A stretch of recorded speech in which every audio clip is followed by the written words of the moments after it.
in person at Hallis Hall. Dan, I feel like I need to scoot back. Like my head is bigger because I'm excited and I'm all amped up. This training camp has started. Training camp has started. First practice at camp Wednesday here at Hallis Hall. We're in front of the collage, the impressive Bears collage in the midway here at Hallis Hall, and it's been an eventful week for a team that shouldn't have this much going on for it right now. It shouldn't. Audibly gasped this morning when I opened the email that said that they put Roquan Smith on the PUP list. And I think because I didn't realize this would be an option for them to approach it this way. What were your thoughts? Well, I'm still trying to figure out what the benefit of making that designation is. Obviously, they acknowledged at the outset of training camp on Tuesday with Ryan Poles and Matt Eberflus standing in front of everyone and saying, listen, we've got a contract impasse with Roquan and we're going to work through that behind the scenes.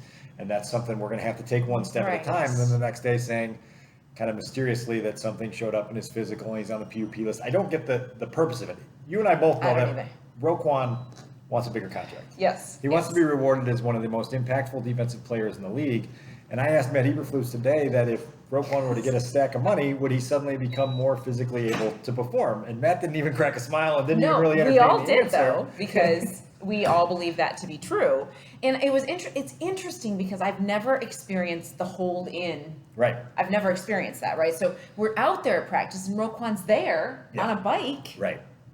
So it's mysterious. It's a weird approach. And I wonder if part of it is that this new head coach, this new young GM are kind of learning on the job.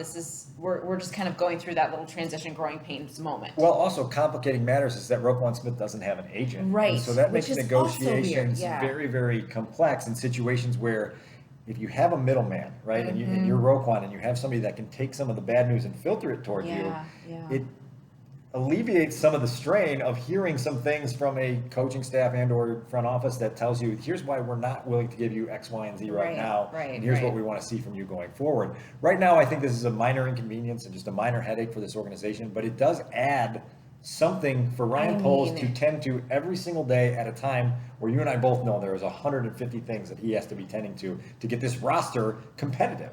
Honestly, Dan, during his initial press conference, you could tell that the wheels in his brain were running the whole time. Like he was trying so hard to be ready for whatever we were going to say.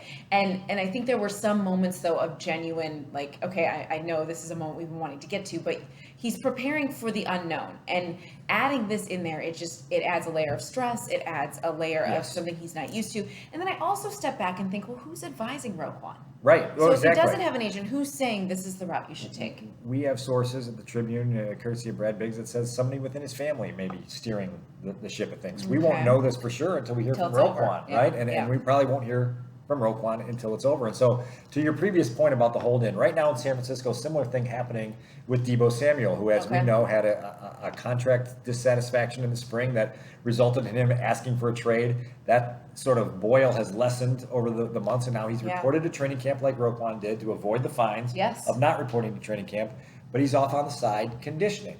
The 49ers didn't give him the PUP label. That's why I'm still trying to figure out why the Bears have attached this PUP label to things. Last year in Pittsburgh, TJ Watt, similar situation, said, listen, like, I'm not going to go put my body on the line and risk injury to myself until I know that my financial future is secure. By week one, TJ Watt had a contract that was pretty damn secure. Right? No, I think so. A lot of years, a lot of millions, a lot of guarantees, and $35 million signing bonus, $80 million guaranteed, suddenly makes you feel a little bit better about your future. And so ultimately, Dionne, I think this is a case where Ryan Poles has to determine how generous he wants to be, how flexible he wants to be, what his long-term plans look like, now butting heads with the desires of one of his core leaders. Well, not rushing Roquan Smith is the fact that the new GM has publicly declared his love for 58. And so he knows that they want him here. So I don't think that that's going to rush him to just take a deal. They've made it very clear that this is where they want him to be and they expect him to be a Bear. If you're the front office and you're the organization, though, in an ideal world, and I think this was Ryan's view going into this, you want to see how Roquan fits within this defense. You want to see what his production is with this coaching staff and this scheme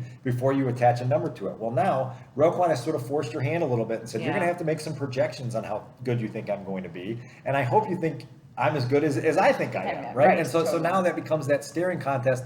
And as you mentioned, sort of another unforeseen thing that a 36, 37-year-old first-time GM has to navigate through, having never navigated through it before. He's probably watched other GMs in Kansas City do it, but you've never had to do it yourself. And you, as you know, I think you've gotten to know Ryan Poles a little bit better over the last 6 months to understand that these things affect him in a way personally, right? You can't always detach emotion from every situation. And so that's another sort of juggling act that you have to master as a general manager. I admire him for trying, though, to detach his emotion. And I think of all the things he's had to deal with, like 3 arrests. And he admitted, like, you don't want to pick up the phone and have that be the news on the other end and have to have done that 3 times already since you got the job 6 months ago. Like, the pressure is on, especially when we're all sitting there in the media like, okay, what happened? And we don't hold back. And I think that's good. I think that helps him to become better at his job, and it kind of opens that transparency that I know that fans want. You want some good news out of House Hall on Wednesday? Get some good news. Robert Quinn seems to be in a good headspace. He does. That's it's the first we've heard from Robert since he missed all of minicamp, all of OTAs, and it was like, where's Robert? And why was he willing to subject himself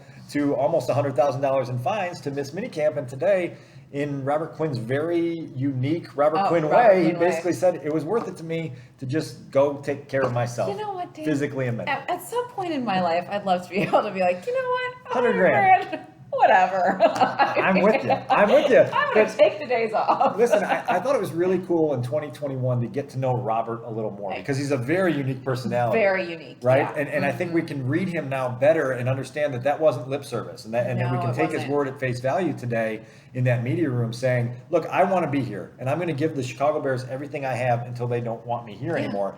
And all that stuff in the spring and summer was just a guy in his 30s entering year 12 in the league saying, I just want to get away from this for a little while and get my head in the right place. And if I'm going to commit myself to giving everything I have to a team that's obviously in the very early stages of a rebuilding process and they're going to lose 13 games according to you, I better be right. I mean, Robert said it today, like, this is not a game that you can play if you're not happy to be there, right? And he said it's a rough sport, and so you've got to get yourself mentally calibrated.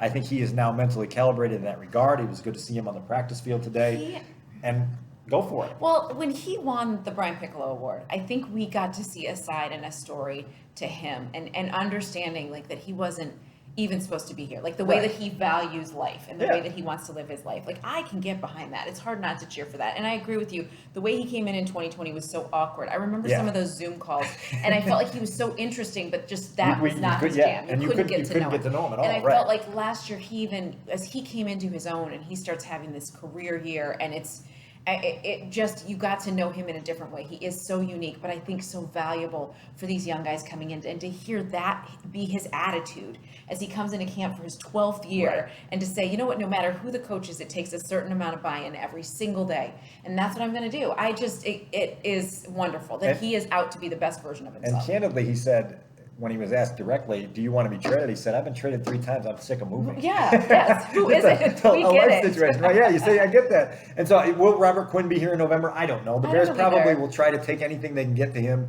and trade him to a contender before the trade deadline if an offer presents itself that is hard to refuse. Mm-hmm. But Robert seems to be at least devoted right now to giving them what he has until they don't need it anymore, until they don't want it anymore, until they get something back for it. And so that's good news, and I think it's another sort of pothole or drama-filled detour that the Bears don't have to take now, because I think they can believe that Robert's going to give him what he gave them last year. And I think he said it several times a day. I thought I proved myself to this organization last year. And so in his words, it's a business. It's a business. I could say it a million times. It's a business. He understands what he's dealing with.